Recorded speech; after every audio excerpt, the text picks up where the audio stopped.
Bonjour à toutes et à tous. Bienvenue dans votre émission À l'origine. Beaucoup de gens ont des a priori sur les écoles juives. Ils les voient comme des cercles fermés. L'école, c'est l'avenir des enfants. Ils y apprennent la sociabilité, les règles, le vivre ensemble. L'éducation est sûrement l'une des valeurs aujourd'hui qui pourrait nous aider à réparer le monde. C'est le travail et le sens de la vie de tous les instituteurs, les directeurs d'école. C'est pourquoi j'ai le plaisir aujourd'hui de recevoir Corinne Lafitte, directrice de l'école Maïmonide à Boulogne-Billancourt, qui fait un travail remarquable depuis des années. Bonjour Corinne Lafitte. Bonjour, merci de votre invitation. Merci à vous. Pour commencer, en quelle année a été créée l'école Maïmonide à Boulogne-Billancourt? Alors, l'école Maïmonide a été créée à l'initiative de Marcus Cohn en 1935, ce qui est extraordinaire. C'était le résultat, en fait, si je me souviens bien, du réveil juif.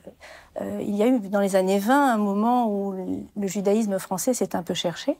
Et j'ai bien dit français. C'est-à-dire que l'école Maïmonide a été créée et ouverte le 23 octobre. On va fêter les 80 ans de Maïmonide l'année prochaine.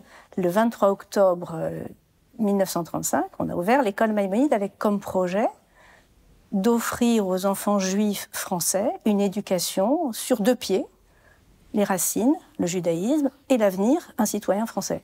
C'est donc quelque chose que nous avons en charge de faire perdurer.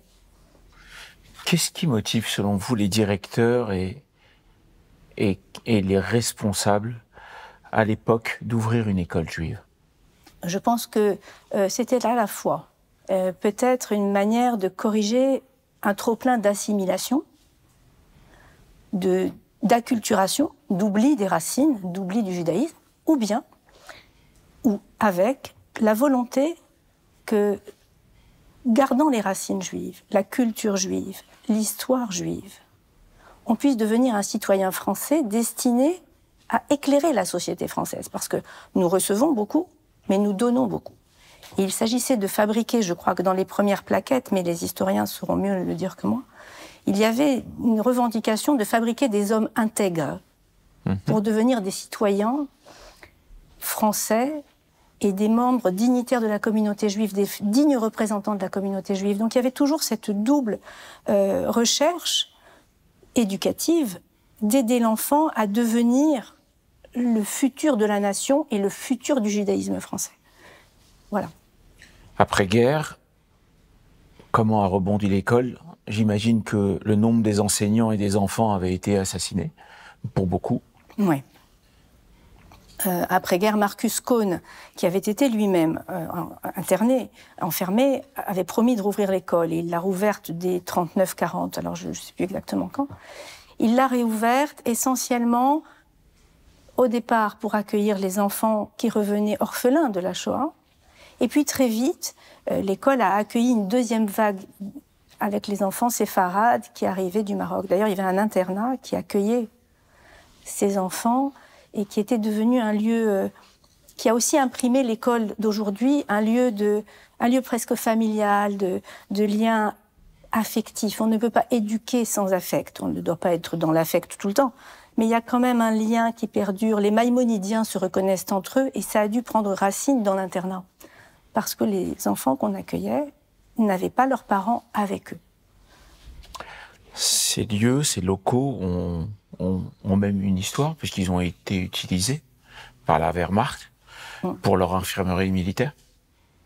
Alors ces lieux ont une histoire. D'abord, les lieux ont été gracieusement offerts par la famille Rothschild pour que s'établisse le premier lycée juif de France. Il n'y avait pas avant Maïmonide de secondaire juif. Donc il y avait des écoles primaires, comme Lucien de Hirsch, mais il n'y avait pas de secondaire. Donc, le premier secondaire, il fallait bien le loger quelque part. Et puis, en effet, il y avait un hôtel particulier donc, qui a été réquisitionné par la Wehrmacht. De ce commentateur espagnol du XIIe siècle qui était Maïmonide, vous gardez comme emblème la philosophie de cette école? Ce serait prétentieux.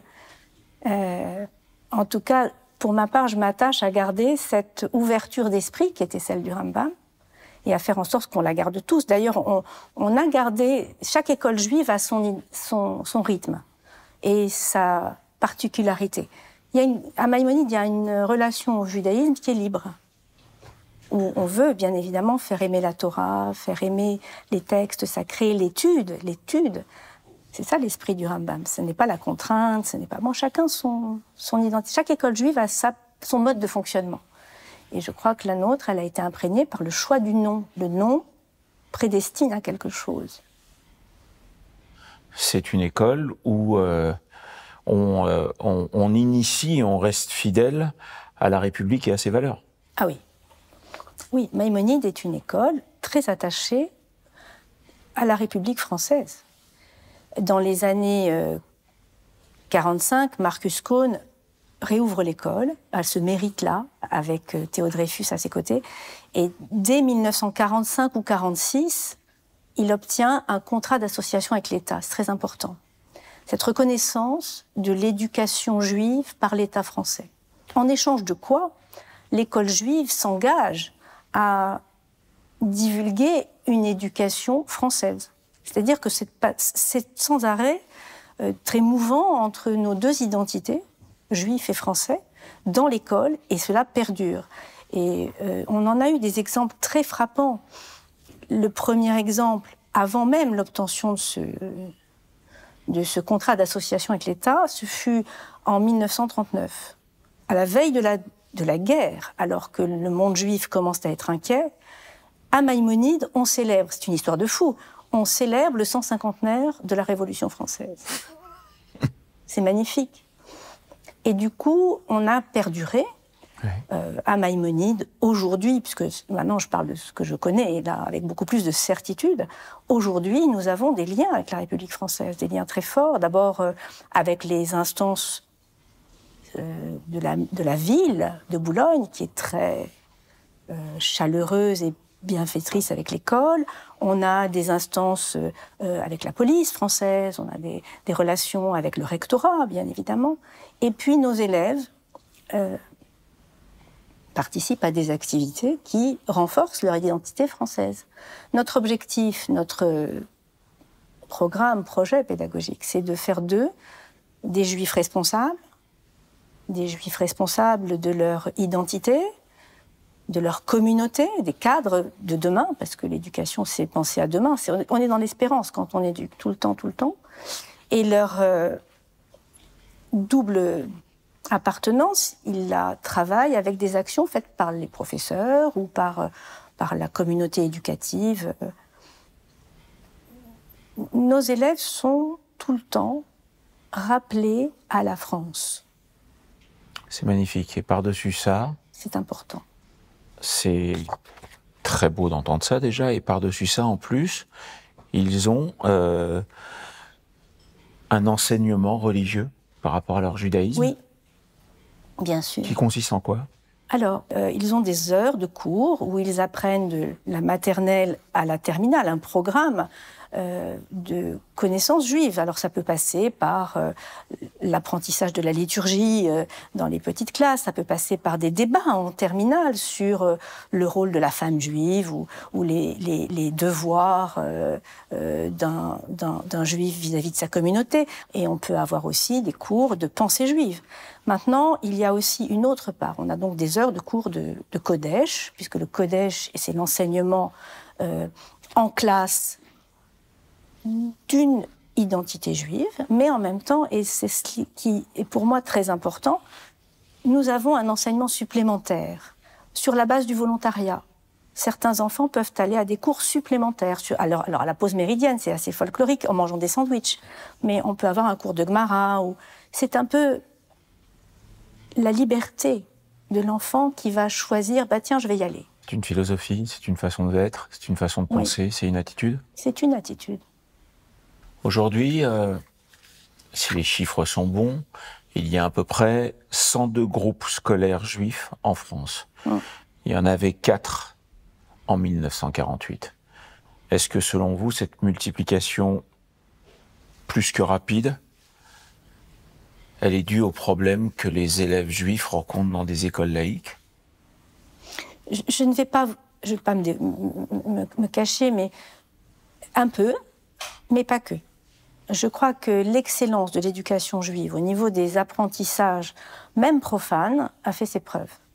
Et que l'accompagnement qu'une école juive apporte dans l'éducation d'un enfant, nous sommes des partenaires avec les parents, nous sommes des co-éducateurs avec les parents, nous connaissons nos élèves. Enfin, je ne connais pas toutes les écoles juives de France, mais globalement, on a tous à peu près la même approche, on connaît tous nos enfants, on connaît tous nos élèves.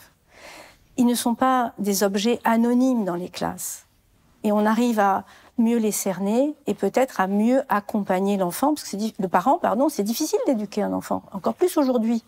C'est très difficile d'éduquer un enfant. Je crois que les parents ont beaucoup de mérite, parce qu'ils sont confrontés à une révolution, les réseaux sociaux, dont ils ne maîtrisent pas les conséquences. Ils sont devant un monde inconnu. Ils ne peuvent pas guider seuls leur enfant dans cet océan inconnu.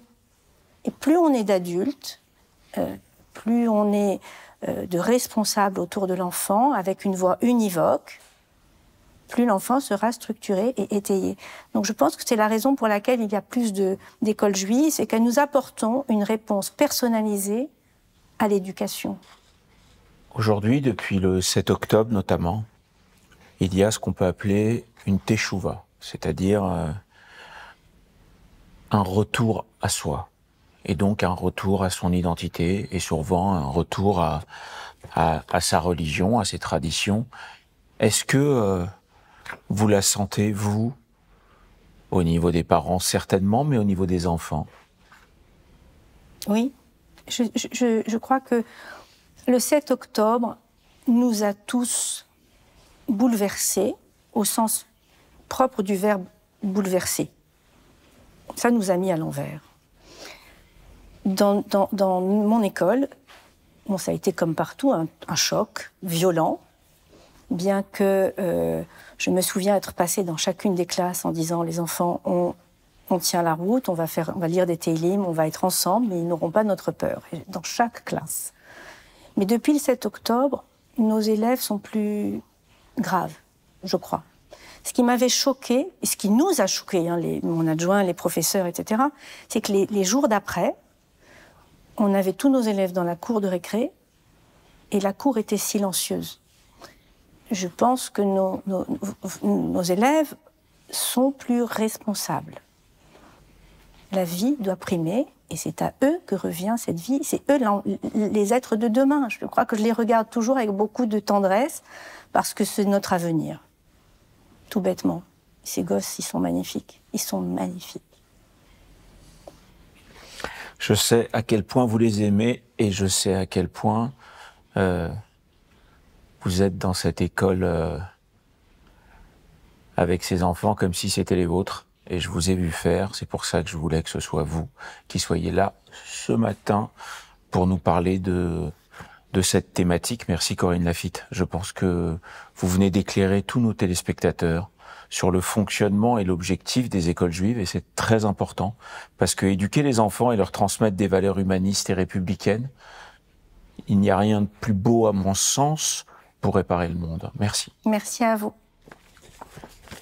Merci à toutes et à tous de nous avoir suivis. Je vous souhaite un bon dimanche, une bonne semaine. Prenez soin de vous et à très bientôt pour découvrir ensemble de nouveaux horizons.